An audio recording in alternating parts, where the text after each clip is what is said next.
اور زمین پر کوئی چلنے پھرنے والا نہیں مگر اس کا رزق اللہ کے ذمے ہے۔ وہ اس کے رہنے کی جگہ کو بھی جانتا ہے اور جہاں سونپا جاتا ہے اسے بھی۔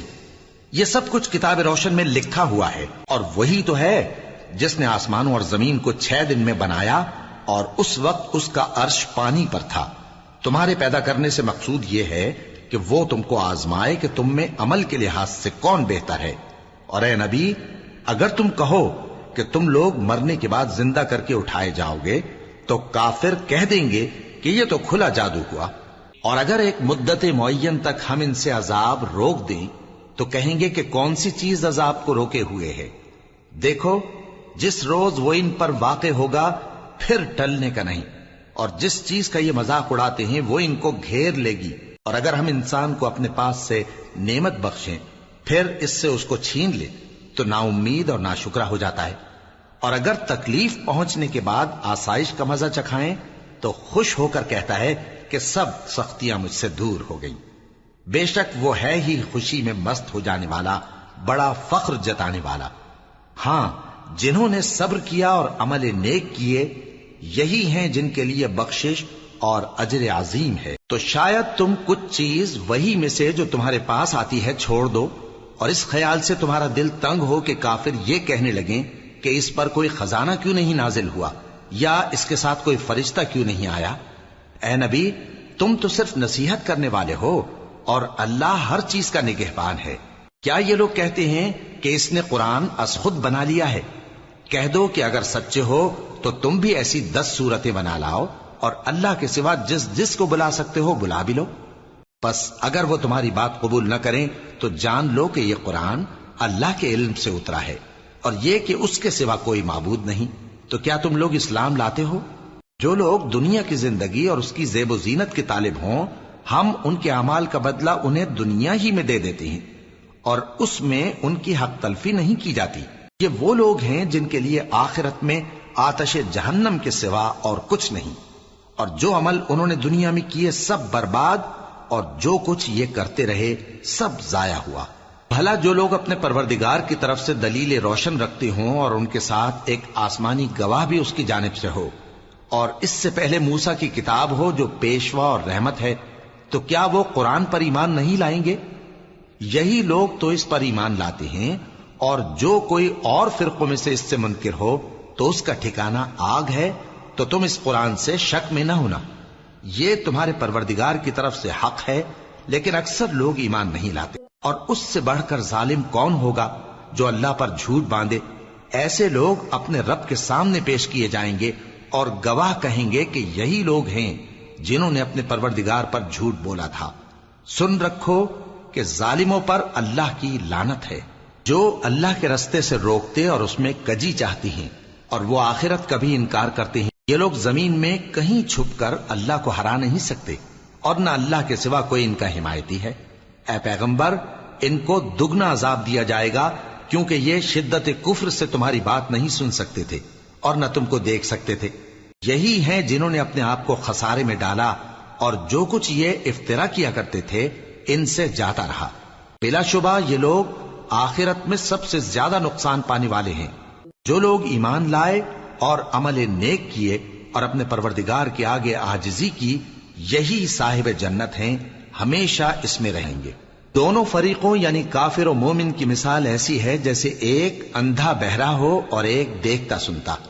بھلا دونوں کا حال یکساں ہو سکتا ہے؟ پھر تم سوچتے کیوں نہیں؟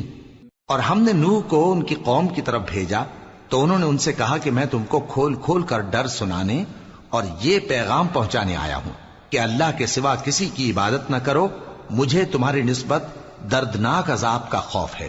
تو ان کی قوم کے سردار جو کافر تھے کہنے لگے کہ ہم تم کو اپنے ہی جیسا ایک آدمی دیکھتے ہیں، اور یہ بھی دیکھتے ہیں کہ تمہارے پیرو وہی لوگ ہوئے ہیں جو ہم میں ادنا درجے کے ہیں، اور وہ بھی سطحی رائے سے، اور ہم تم میں اپنے اوپر کسی طرح کی فضیلت نہیں دیکھتے بلکہ تمہیں جھوٹا خیال کرتے ہیں۔ فرمایا کہ اے قوم، دیکھو تو اگر میں اپنے پروردگار کی طرف سے دلیل روشن رکھتا ہوں اور اس نے مجھے اپنے ہاں سے رحمت بخشی ہو جس کی حقیقت تم سے پوشیدہ ہو گئی ہے، تو کیا ہم اس کے لیے تمہیں مجبور کر سکتے ہیں جبکہ تم اس سے ناخوش ہو؟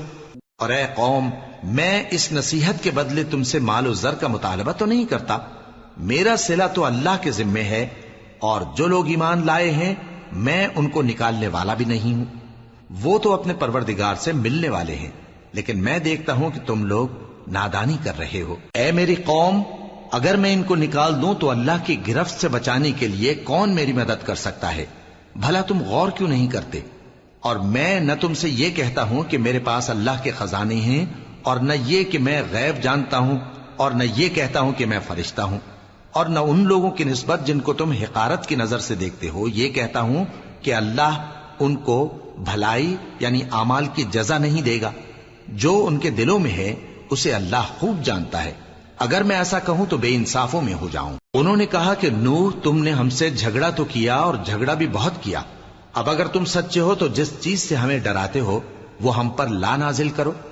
نوح نے کہا کہ اس عذاب کو تو اللہ ہی چاہے گا تو نازل کرے گا، اور تم اللہ کو کسی طرح ہرا نہیں سکتے، اور اگر میں یہ چاہوں کہ تمہاری خیر خواہی کروں اور اللہ یہ چاہے کہ تمہیں گمراہ رہنے دے تو میری خیر خواہی تم کو کچھ فائدہ نہیں دے سکتی، وہی تمہارا پروردگار ہے اور تمہیں اسی کی طرف لوٹ کر جانا ہے۔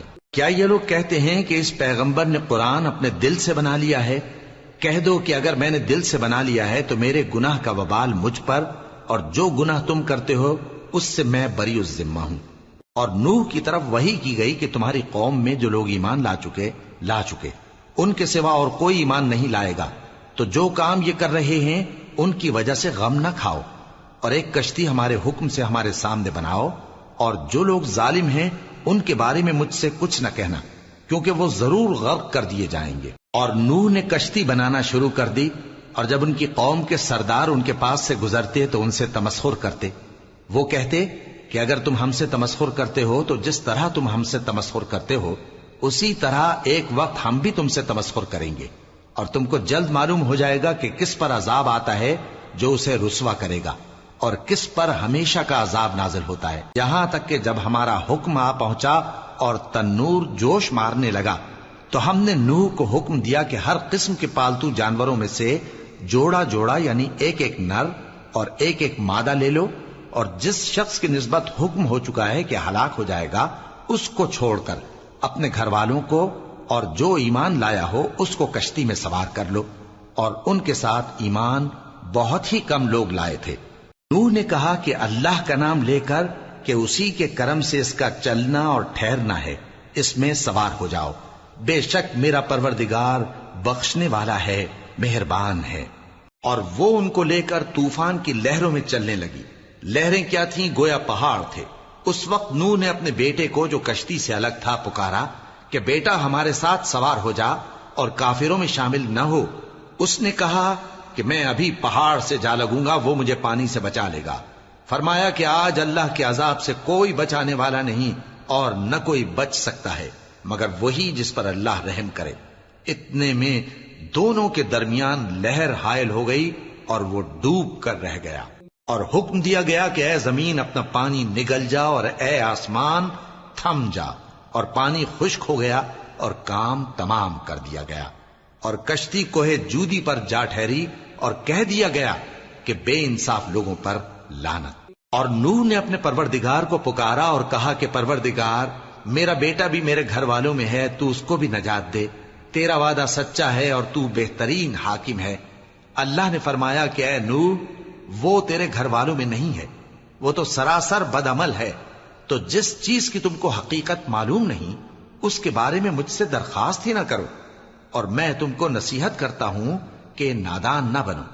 نوح نے کہا پروردگار، میں تجھ سے پناہ مانگتا ہوں کہ ایسی چیز کی تجھ سے درخواست کروں جس کی حقیقت مجھے معلوم نہیں، اور اگر تو مجھے نہیں بخشے گا اور مجھ پر رحم نہیں فرمائے گا تو میں تباہ ہو جاؤں گا۔ حکم ہوا کہ نوح ہماری طرف سے سلامتی اور برکتوں کے ساتھ جو تم پر اور تمہارے ساتھ کی جماعتوں پر نازل کی گئی ہیں اتر آؤ، اور کچھ اور جماعتیں ہوں گی جن کو ہم دنیا کے فوائد سے بہرہ مند کریں گے، پھر ان کو ہماری طرف سے عذاب علیم پہنچے گا۔ یہ حالات غیب کی خبروں میں سے ہیں جو ہم تمہاری طرف بھیجتے ہیں، اور اس سے پہلے نہ تم ہی ان کو جانتے تھے اور نہ تمہاری قوم ہی ان سے واقف تھی، تو صبر کرو کہ انجام پرہیزگاروں ہی کا بھلا ہے۔ اور ہم نے قوم عاد کی طرف ان کے بھائی ہود کو بھیجا. انہوں نے کہا اے میری قوم اللہ ہی کی عبادت کرو، اس کے سوا تمہارا کوئی معبود نہیں. تم شرک کر کے اللہ پر محض بہتان باندھتے ہو. میری قوم میں اس واض و نصیحت کا تم سے کچھ صلہ نہیں مانگتا. میرا صلہ تو اس کے ذمے ہے جس نے مجھے پیدا کیا. بھلا تم سمجھتے کیوں نہیں؟ اور اے قوم اپنے پروردگار سے بخشش مانگو، پھر اس کے آگے توبہ کرو. وہ تم پر آسمان سے موسلا دھار بارش برسائے گا اور تمہاری طاقت پر طاقت بڑھائے گا. اور دیکھو گناہگار بن کر روگردانی نہ کرو. وہ بولے ہود تم ہمارے پاس کوئی دلیل ظاہر نہیں لائے، اور ہم صرف تمہارے کہنے سے نہ اپنے معبودوں کو چھوڑنے والے ہیں اور نہ تم پر ایمان لانے والے ہیں. ہم تو یہ سمجھتے ہیں کہ ہمارے کسی معبود نے تمہیں تکلیف پہنچا کر دیوانہ کر دیا ہے. انہوں نے کہا کہ میں اللہ کو گواہ کرتا ہوں اور تم بھی گواہ رہو کہ جن کو تم اللہ کا شریک بناتے ہو میں ان سے بیزار ہوں. یعنی جن کی اللہ کے سوا عبادت کرتے ہو تو تم سب مل کر میرے بارے میں جو تدبیر کرنی چاہو کر لو اور مجھے مہلت نہ دو.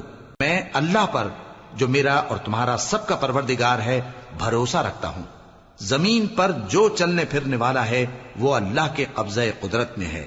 بے شک میرا پروردگار سیدھے رستے پر ہے. اب اگر تم روگردانی کرو گے تو جو پیغام میرے ذریعے تمہاری طرف بھیجا گیا ہے وہ میں نے تمہیں پہنچا دیا ہے، اور میرا پروردگار تمہاری جگہ اور لوگوں کو لا بسائے گا، اور تم اللہ کا کچھ بھی نہیں بگاڑ سکو گے. میرا پروردگار تو ہر چیز پر نگہبان ہے. اور جب ہمارا حکم عذاب آ پہنچا تو ہم نے ہود کو اور جو لوگ ان کے ساتھ ایمان لائے تھے ان کو اپنی مہربانی سے بچا لیا اور انہیں عذاب شدید سے نجات دی. یہ وہی قوم عاد ہے جس نے اللہ کی نشانیوں سے انکار کیا اور اس کے پیغمبروں کی نافرمانی کی اور ہر سرکش و متکبر کا کہا مانا. اور اس دنیا میں بھی لعنت ان کے پیچھے لگی رہی اور قیامت کے دن بھی لگی رہے گی. دیکھو قوم عاد نے اپنے پروردگار سے کفر کیا، اور سن رکھو قوم عاد پر پھٹکار ہے جو ہود کی قوم تھی. اور قوم سمود کی طرف ان کے بھائی صالح کو بھیجا تو انہوں نے کہا اے قوم اللہ ہی کی عبادت کرو، اس کے سوا تمہارا کوئی معبود نہیں. اسی نے تم کو زمین سے پیدا کیا اور اس میں آباد کیا، تو اس سے مغفرت مانگو اور اس کے آگے توبہ کرو. بے شک میرا پروردگار نزدیک بھی ہے اور دعا کا قبول کرنے والا بھی ہے. انہوں نے کہا کہ صالح اس سے پہلے ہم تم سے کئی طرح کی امیدیں رکھتے تھے، اب وہ منقطع ہو گئی. کیا تم ہم کو ان چیزوں سے منع کرتے ہو جن کو ہمارے بزرگ پوجتے آئے ہیں؟ اور جس بات کی طرف تم ہمیں بلاتے ہو اس کی طرف سے ہم بڑے بھاری شک میں ہیں. صالح نے کہا اے میری قوم بھلا دیکھو تو اگر میں اپنے پروردگار کی طرف سے کھلی دلیل پر ہوں اور اس نے مجھے اپنے ہاتھ سے نبوت کی نعمت بخشی ہو، تو اگر میں اللہ کی نافرمانی کروں تو اس کے سامنے میری کون مدد کرے گا؟ تم تو کفر کی باتوں سے میرا نقصان ہی کرتے ہو. اور یہ بھی کہا کہ اے قوم یہ اللہ کی اونٹنی تمہارے لیے ایک نشانی یعنی معجزہ ہے، تو اس کو چھوڑ دو کہ اللہ کی زمین میں جہاں چاہے چرتی پھرے، اور اس کو کسی طرح کی تکلیف نہ دینا ورنہ تمہیں جلد عذاب آ پکڑے گا. مگر انہوں نے اس کو کاٹ ڈالا. تو صالح نے کہا کہ اپنے گھروں میں 3 دن اور فائدے اٹھا لو، یہ وعدہ ہے کہ جھوٹا نہ ہوگا. پس جب ہمارا حکم آ گیا تو ہم نے صالح کو اور جو لوگ ان کے ساتھ ایمان لائے تھے ان کو اپنی مہربانی سے بچا لیا اور اس دن کی رسوائی سے محفوظ رکھا. بے شک تمہارا پروردگار طاقتور ہے، زبردست ہے. اور جن لوگوں نے ظلم کیا تھا ان کو چنگھاڑ کی صورت میں عذاب نے آ پکڑا تو وہ اپنے گھروں میں اوندھے پڑے رہ گئے، گویا کبھی ان میں بسے ہی نہ تھے. سن رکھو کہ قوم سمود نے اپنے پروردگار سے کفر کیا، اور سن رکھو قوم سمود پر پھٹکار ہے. اور ہمارے فرشتے ابراہیم کے پاس بشارت لے کر آئے تو سلام کہا، انہوں نے بھی جواب میں سلام کہا. ابھی کچھ وقفہ نہیں ہوا تھا کہ ابراہیم ایک بھنا ہوا بچڑا لے آئے.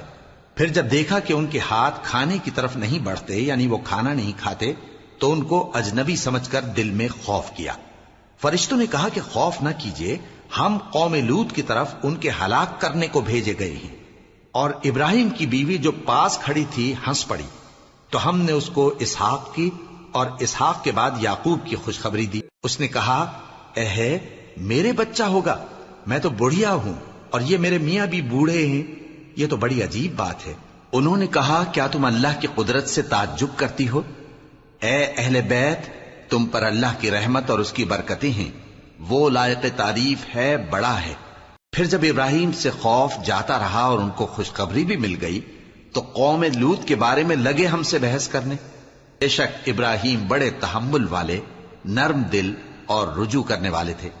اے ابراہیم، اس بات کو جانے دو، تمہارے پروردگار کا حکم آ پہنچا ہے اور ان لوگوں پر عذاب آنے والا ہے جو کبھی نہیں ٹلنے کا۔ اور جب ہمارے فرشتے لوط کے پاس آئے تو وہ ان کے آنے سے غمناک اور تنگ دل ہوئے اور کہنے لگے کہ آج کا دن بڑی مشکل کا دن ہے۔ اور لوط کی قوم کے لوگ ان کے پاس بے تحاشا دوڑتے ہوئے آئے اور یہ لوگ پہلے ہی سے انتہائی بےہودہ حرکتیں کیا کرتے تھے۔ لوط نے کہا کہ اے بھائیو، یہ جو میری قوم کی لڑکیاں ہیں یہ تمہارے لیے جائز اور پاک ہیں، تو اللہ سے ڈرو اور میرے مہمانوں کے بارے میں مجھے بے آبرو نہ کرو۔ کیا تم میں کوئی بھی شائستہ آدمی نہیں؟ وہ بولے تم کو معلوم ہے کہ تمہاری ان بیٹیوں کی ہمیں کچھ حاجت نہیں، اور جو ہماری غرض ہے اسے تم خوب جانتے ہو۔ لوط نے کہا اے کاش مجھ میں تمہارے مقابلے کی طاقت ہوتی یا میں کسی مضبوط قلعے میں پناہ لے لیتا۔ فرشتوں نے کہا اے لوط، ہم تمہارے پروردگار کے فرشتے ہیں، یہ لوگ ہرگز تم تک نہیں پہنچ سکیں گے، تو کچھ رات رہے سے اپنے گھر والوں کو لے کر چل دو اور تم میں سے کوئی شخص پیچھے مڑ کر نہ دیکھے مگر تمہاری بیوی کے جو آفت ان پر پڑنے والی ہے وہی اس پر بھی پڑے گی۔ ان کے عذاب کے وعدے کا وقت صبح ہے، اور کیا صبح کچھ دور ہے؟ پھر جب ہمارا حکم آیا ہم نے اس بستی کو الٹ کر نیچے اوپر کر دیا اور ان پر پتھر کی تہ بتہ کنکریاں برسائیں جن پر تمہارے پروردگار کے ہاں سے نشان کیے ہوئے تھے، اور وہ بستی ان ظالموں سے کچھ دور نہیں۔ اور مدین کی طرف ان کے بھائی شعیب کو بھیجا تو انہوں نے کہا کہ اے قوم، اللہ ہی کی عبادت کرو کہ اس کے سوا تمہارا کوئی معبود نہیں، اور ناپ اور تول میں کمی نہ کیا کرو، میں تو تم کو آسودہ حال دیکھتا ہوں، اور اگر تم ایمان نہ لاؤ گے تو مجھے تمہارے بارے میں ایک ایسے دن کے عذاب کا خوف ہے جو تم کو گھیر کر رہے گا۔ اور اے میری قوم، ناپ اور تول انصاف کے ساتھ پوری پوری کیا کرو، اور لوگوں کو ان کی چیزیں کم نہ دیا کرو، اور زمین میں خرابی کرتے نہ پھرو۔ اگر تم کو میرے کہنے کا یقین ہو تو اللہ کا دیا ہوا نفع ہی تمہارے لیے بہتر ہے، اور میں تمہارا نگہبان نہیں ہوں۔ انہوں نے کہا اے شعیب، کیا تمہاری نماز تمہیں یہ سکھاتی ہے کہ جن کو ہمارے باپ دادا پوجتے آئے ہیں ہم ان کو ترک کر دیں، یا اپنے مال میں تصرف کرنا چاہیں تو نہ کریں؟ تم تو بڑے نرم دل اور بڑے سیدھے ہو۔ انہوں نے کہا کہ اے قوم، دیکھو تو اگر میں اپنے پروردگار کی طرف سے دلیل روشن پر ہوں اور اس نے اپنے ہاں سے مجھے نیک روزی دی ہو تو کیا میں اپنا فرض ادا نہ کروں؟ اور میں نہیں چاہتا کہ جس بات سے میں تمہیں منع کروں خود اس کو کرنے لگوں۔ میں تو جہاں تک مجھ سے ہو سکے تمہارے معاملات کی اصلاح چاہتا ہوں، اور اس بارے میں مجھے توفیق کا ملنا اللہ ہی کے فضل سے ہے۔ میں اسی پر بھروسہ رکھتا ہوں اور اسی کی طرف رجوع کرتا ہوں۔ اور اے قوم، میری مخالفت تم سے کوئی ایسا کام نہ کرا دے کہ جیسی مصیبت نوح کی قوم یا ہود کی قوم یا صالح کی قوم پر واقع ہوئی تھی ویسی ہی مصیبت تم پر واقع ہو۔ اور لوط کی قوم کا زمانہ تو تم سے کچھ دور نہیں، اور اپنے پروردگار سے بخشش مانگو اور اس کے آگے توبہ کرو، بے شک میرا پروردگار بڑا مہربان ہے، بہت محبت کرنے والا ہے۔ انہوں نے کہا کہ شعیب، تمہاری بہت سی باتیں ہماری سمجھ میں نہیں آتی، اور ہم دیکھتے ہیں کہ تم ہم میں کمزور بھی ہو، اور اگر تمہارے بھائی بند نہ ہوتے تو ہم تم کو سنسار کر دیتے، اور تم ہم پر کسی طرح بھی غالب نہیں ہو۔ انہوں نے کہا کہ اے قوم، کیا میرے بھائی بندوں کا دباؤ تم پر اللہ سے زیادہ ہے، اور اس کو تم نے پیٹھ پیچھے ڈال رکھا ہے؟ میرا پروردگار تو تمہارے سب اعمال کا احاطہ کیے ہوئے ہے۔ اور اے قوم، تم اپنی جگہ کام کیے جاؤ، میں اپنی جگہ کام کیے جاتا ہوں۔ تم کو ان قریب معلوم ہو جائے گا کہ رسوا کرنے والا عذاب کس پر آتا ہے اور جھوٹا کون ہے، اور تم بھی انتظار کرو، میں بھی تمہارے ساتھ انتظار کرتا ہوں۔ اور جب ہمارا حکم آ پہنچا تو ہم نے شعیب کو اور جو لوگ ان کے ساتھ ایمان لائے تھے ان کو تو اپنی رحمت سے بچا لیا، اور جو ظالم تھے ان کو چنگھاڑ نے آ دبوچا، تو وہ اپنے گھروں میں اوندھے پڑے رہ گئے، گویا ان میں کبھی بسے ہی نہ تھے۔ سن رکھو کہ مدین پر ویسی ہی پھٹکار ہے جیسی سمود پر پھٹکار تھی۔ اور ہم نے موسیٰ کو اپنی نشانیاں اور دلیل روشن دے کر بھیجا فرعون اور اس کے سرداروں کی طرف، تو وہ فرعون ہی کے حکم پر چلتے رہے، حالانکہ فرعون کا حکم درست نہیں تھا۔ وہ قیامت کے دن اپنی قوم کے آگے آگے چلے گا، پھر ان کو دوزخ میں جا اتارے گا، اور جس مقام پر وہ اتارے جائیں گے وہ برا ہے۔ اور اس جہان میں بھی لعنت ان کے پیچھے لگا دی گئی، اور قیامت کے دن بھی پیچھے لگی رہے گی۔ جو انعام ان کو ملا ہے برا ہے۔ یہ پرانی بستیوں کے تھوڑے سے حالات ہیں جو ہم تم سے بیان کرتے ہیں، ان میں سے بعض تو باقی ہیں اور بعض تہس نہس ہو گئیں۔ اور ہم نے ان لوگوں پر ظلم نہیں کیا بلکہ انہوں نے خود اپنے اوپر ظلم کیا۔ غرض جب تمہارے پروردگار کا حکم آ پہنچا تو جن معبودوں کو وہ اللہ کے سوا پکارا کرتے تھے وہ ان کے کچھ بھی کام نہ آئے، اور بربادی کے سوا انہیں اور کچھ نہ دے سکے۔ اور تمہارا پروردگار جب نافرمان بستیوں کو پکڑا کرتا ہے تو اس کی پکڑ اسی طرح کی ہوتی ہے، بے شک اس کی پکڑ دکھ دینے والی سخت ہے۔ ان قصوں میں اس شخص کے لیے جو عذاب آخرت سے ڈرے عبرت ہے۔ یہ وہ دن ہوگا جس میں سب اکٹھے کیے جائیں گے، اور یہی وہ دن ہوگا جس میں سب اللہ کے روبرو حاضر کیے جائیں گے، اور ہم اس کے لانے میں ایک وقت معین تک تاخیر کر رہے ہیں۔ جس روز وہ آ جائے گا تو کوئی شخص اللہ کے حکم کے بغیر بول بھی نہیں سکے گا۔ پھر ان میں سے کچھ بدبخت ہوں گے اور کچھ نیک بخت۔ تو جو بدبخت ہوں گے وہ دوزخ میں ڈال دیے جائیں گے، اس میں ان کو چلانا اور دھاڑنا ہوگا۔ جب تک آسمان و زمین ہیں وہ اسی میں رہیں گے مگر جتنا تمہارا پروردگار چاہے، بے شک تمہارا پروردگار جو چاہتا ہے کر دیتا ہے۔ اور جو نیک بخت ہوں گے وہ بہشت میں داخل کیے جائیں گے، اور جب تک آسمان اور زمین ہیں ہمیشہ اسی میں رہیں گے مگر جتنا تمہارا پروردگار چاہے۔ یہ اللہ کی بخشش ہے جو کبھی منقطع نہیں ہوگی۔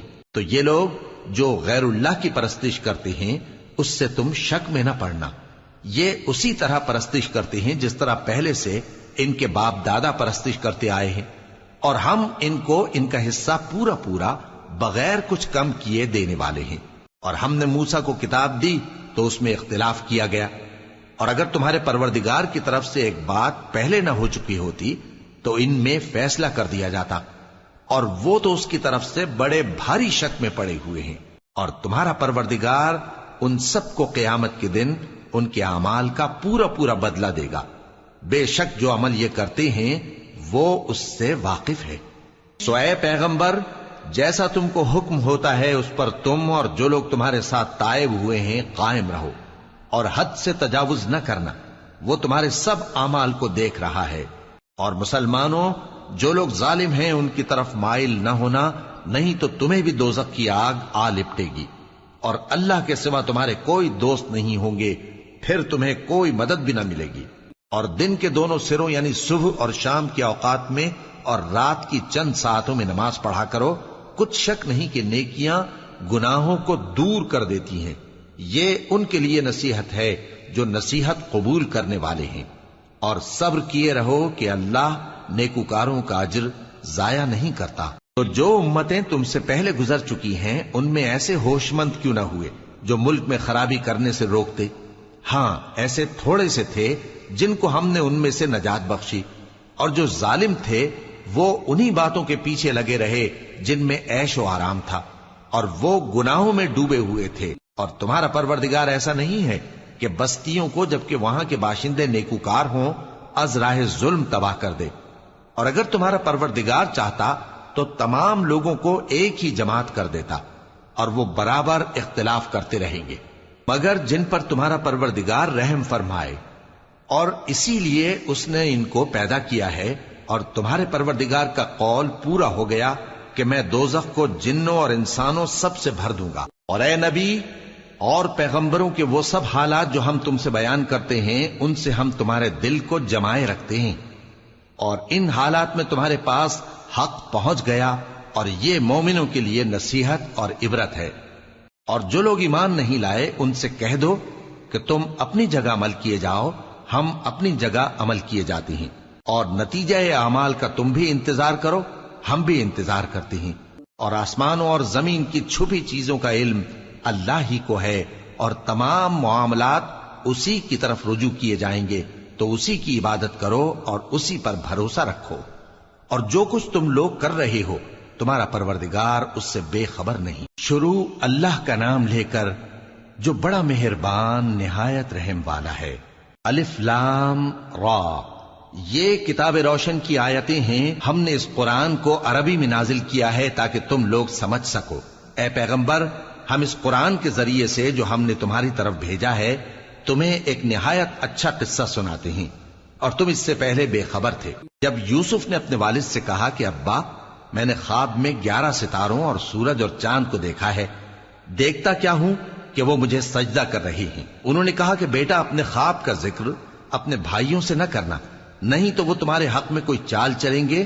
کچھ شک نہیں کہ شیطان انسان کا کھلا دشمن ہے، اور اسی طرح اللہ تمہیں برگزیدہ و ممتاز کرے گا اور خواب کی باتوں کی تعبیر کا علم سکھائے گا، اور جس طرح اس نے اپنی نعمت پہلے تمہارے دادا پر دادا ابراہیم اور اسحاق پر پوری کی تھی، اسی طرح تم پر اور اولاد یعقوب پر پوری کرے گا۔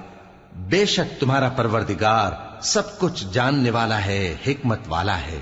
ہاں، یوسف اور ان کے بھائیوں کے قصے میں پوچھنے والوں کے لیے بہت سی نشانیاں ہیں۔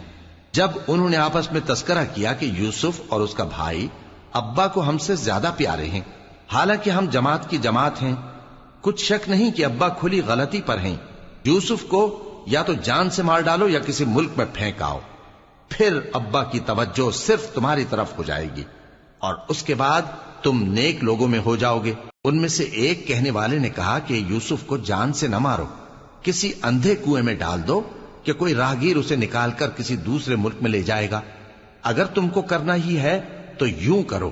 یہ مشورہ کر کے وہ اپنے والد سے کہنے لگے کہ ابا جان، کیا سبب ہے کہ آپ یوسف کے بارے میں ہمارا اعتبار نہیں کرتے، حالانکہ ہم اس کے خیر خواہ ہیں؟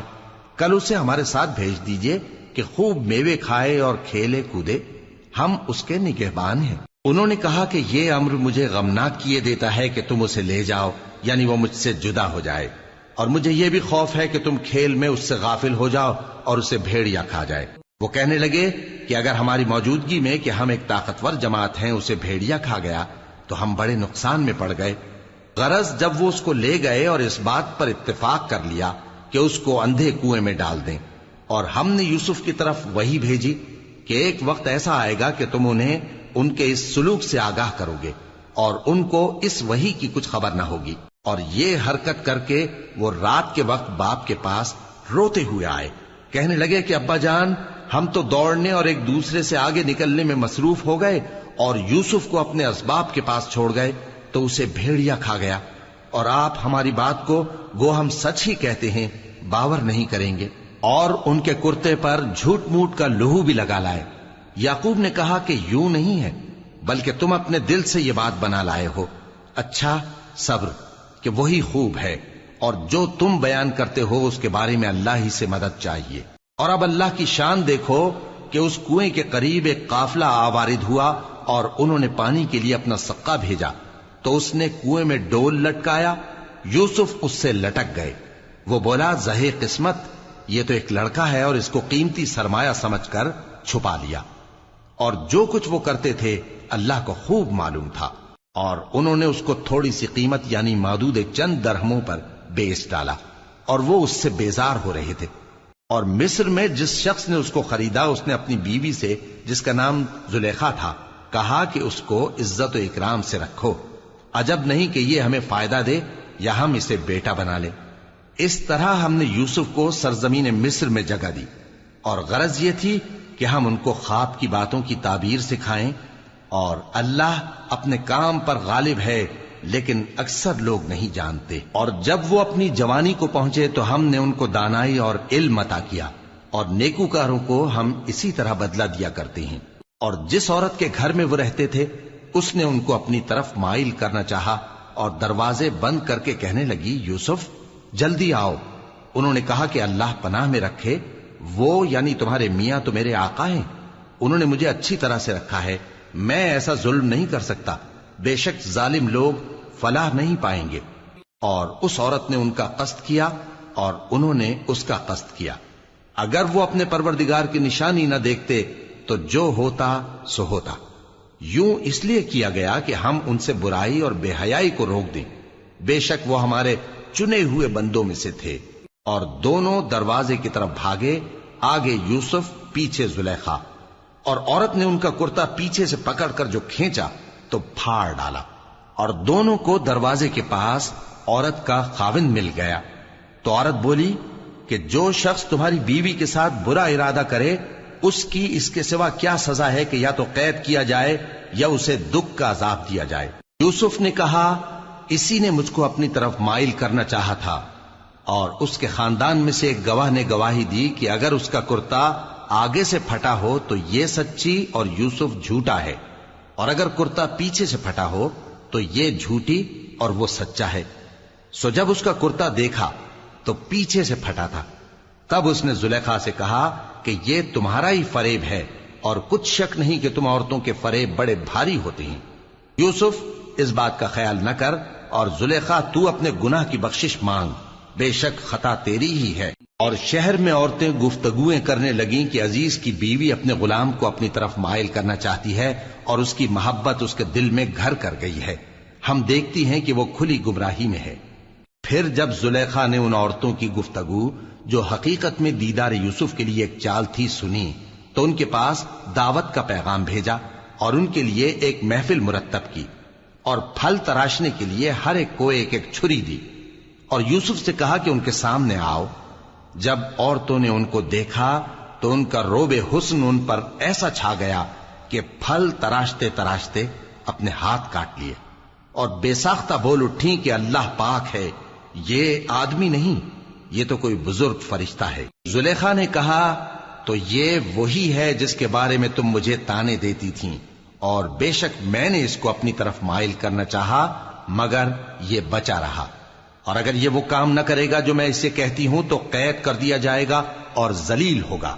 یوسف نے دعا کی کہ پروردگار جس کام کی طرف یہ مجھے بلاتی ہیں اس کی نسبت مجھے قید پسند ہے، اور اگر تو مجھ سے ان کے فریب کو نہ ہٹائے گا تو میں ان کی طرف مائل ہو جاؤں گا اور نادانوں میں سے ہو جاؤں گا۔ پس ان کے رب نے ان کی دعا قبول کر لی اور ان سے عورتوں کا داؤں ٹال دیا، بے شک وہی تو سننے والا ہے، جاننے والا ہے۔ پھر باوجود اس کے کہ وہ لوگ ان کی بے گناہی کے نشان دیکھ چکے تھے، ان کی رائے یہی ٹھہری کہ کچھ عرصے کے لیے ان کو قید ہی کر دیں، اور ان کے ساتھ دو اور جوان بھی داخل زندہ ہوئے۔ ایک نے ان میں سے کہا کہ میں نے خواب دیکھا ہے، دیکھتا کیا ہوں کہ شراب کے لیے انگور نچوڑ رہا ہوں۔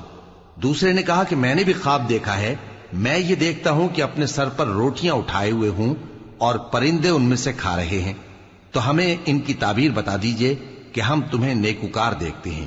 یوسف نے کہا کہ جو کھانا تم کو ملنے والا ہے وہ آنے نہیں پائے گا کہ میں اس سے پہلے تم کو اس کی تعبیر بتا دوں گا۔ یہ ان باتوں میں سے ہے جو میرے پروردگار نے مجھے سکھائی ہیں۔ جو لوگ اللہ پر ایمان نہیں لاتے اور آخرت کا انکار کرتے ہیں، میں نے ان کا مذہب چھوڑ دیا ہے، اور میں اپنے باپ دادا ابراہیم اور اسحاق اور یعقوب کے مذہب پر چلتا ہوں۔ ہمیں شایع نہیں ہے کہ کسی چیز کو اللہ کے ساتھ شریک بنائیں، یہ اللہ کا فضل ہے ہم پر بھی اور لوگوں پر بھی، لیکن اکثر لوگ شکر نہیں کرتے۔ اے میرے قید خانے کے رفیقو، بھلا کئی جدا جدا آقا اچھے یا اللہ جو اکیلا ہے سب پر غالب ہے؟ جن چیزوں کی تم اللہ کے سوا پرستش کرتے ہو وہ صرف نام ہی نام ہیں جو تم نے اور تمہارے باپ دادا نے رکھ لیے ہیں، اللہ نے ان کی کوئی سند نازل نہیں کی۔ سن رکھو کہ اللہ کے سوا کسی کی حکومت نہیں ہے، اس نے ارشاد فرمایا ہے کہ اس کے سوا کسی کی عبادت نہ کرو، یہی سیدھا دین ہے، لیکن اکثر لوگ نہیں جانتے۔ اے میرے قید خانے کے رفیقو، تم میں سے ایک جو پہلا خواب بیان کرنے والا ہے وہ تو اپنے آقا کو شراب پلایا کرے گا، اور جو دوسرا ہے وہ سولی دیا جائے گا، اور پرندے اس کا سر نوچ کھائیں گے۔ جو بات تم مجھ سے پوچھتے تھے وہ فیصل ہو چکی ہے، اور ان دونوں میں سے جس کی نسبت یوسف نے خیال کیا کہ وہ رہائی پا جائے گا، اس سے کہا کہ اپنے آقا سے میرا ذکر بھی کر دینا۔ پھر شیطان نے اسے ان کا اپنے آقا سے ذکر کرنا بھلا دیا، اور یوسف کئی برس قید خانے ہی میں رہے۔ اور بادشاہ نے کہا کہ میں نے خواب دیکھا ہے، دیکھتا کیا ہوں کہ 7 موٹی گائیں ہیں جن کو 7 دبلی گائیں کھا رہی ہیں، اور 7 خوشے سبز ہیں اور 7 خشک۔ اے درباریو، اگر تم خوابوں کی تعبیر دے سکتے ہو تو مجھے میرے خواب کی تعبیر بتاؤ۔ انہوں نے کہا یہ خواب تو پریشان خیالی سے ہیں اور ہمیں ایسے خوابوں کی تعبیر نہیں آتی۔ اور وہ شخص جو دونوں قیدیوں میں سے رہائی پا گیا تھا اور جسے مدت کے بعد وہ بات یاد آ گئی، بول اٹھا کہ میں آپ کو اس کی تعبیر لا بتاتا ہوں، مجھے قید خانے جانے کی اجازت دیجیے۔ غرض وہ یوسف کے پاس آیا اور کہنے لگا، یوسف، اے بڑے سچے یوسف، ہمیں اس خواب کی تعبیر بتائیے کہ 7 موٹی گایوں کو 7 دبلی گائیں کھا رہی ہیں، اور 7 خوشے سبز ہیں اور 7 سوکھے، تاکہ میں لوگوں کے پاس واپس جا کر تعبیر بتاؤں۔ عجب نہیں کہ وہ تمہاری قدر جانے۔ انہوں نے کہا کہ تم لوگ 7 سال متواتر کھیتی کرتے رہو گے، تو جو غلہ کاٹو تو تھوڑے سے غلے کے سوا جو کھانے میں آئے باقی کو خوشوں میں ہی رہنے دینا۔ پھر اس کے بعد خشک سالی کے 7 سخت سال آئیں گے کہ جو غلہ تم نے جمع کر رکھا ہوگا وہ سب کو کھا جائیں گے، صرف وہی تھوڑا سا رہ جائے گا جو تم احتیاط سے رکھ چھوڑو گے۔ پھر اس کے بعد ایک ایسا سال آئے گا کہ خوب مے برسے گا اور لوگ اس میں رس نچوڑیں گے۔ اور یہ تعبیر سن کر بادشاہ نے حکم دیا کہ یوسف کو میرے پاس لے آؤ۔ سو جب قاصد ان کے پاس گیا تو انہوں نے کہا کہ اپنے آقا کے پاس واپس جاؤ اور اس سے پوچھو کہ ان عورتوں کا کیا حال ہے جنہوں نے اپنے ہاتھ کاٹ لیے تھے، بے شک میرا پروردگار ان کے فریب سے خوب واقف ہے۔ بادشاہ نے عورتوں سے پوچھا کہ تمہارا کیا قصہ تھا جب تم نے یوسف کو اپنی طرف مائل کرنا چاہا؟ سب بول اٹھیں کہ اللہ پاک ہے، ہم نے اس میں کوئی برائی معلوم نہیں کی۔ عزیز کی بیوی نے کہا، اب سچی بات تو ظاہر ہو ہی گئی ہے، اصل یہ ہے کہ میں نے اس کو اپنی طرف مائل کرنا چاہا تھا اور وہ بے شک سچا ہے۔ یوسف نے کہا کہ میں نے یہ بات اس لیے پوچھی ہے کہ عزیز کو یقین ہو جائے کہ میں نے اس کی پیٹھ پیچھے اس کی امانت میں خیانت نہیں کی، اور اللہ خیانت کرنے والوں کی چال کو چلنے نہیں دیتا۔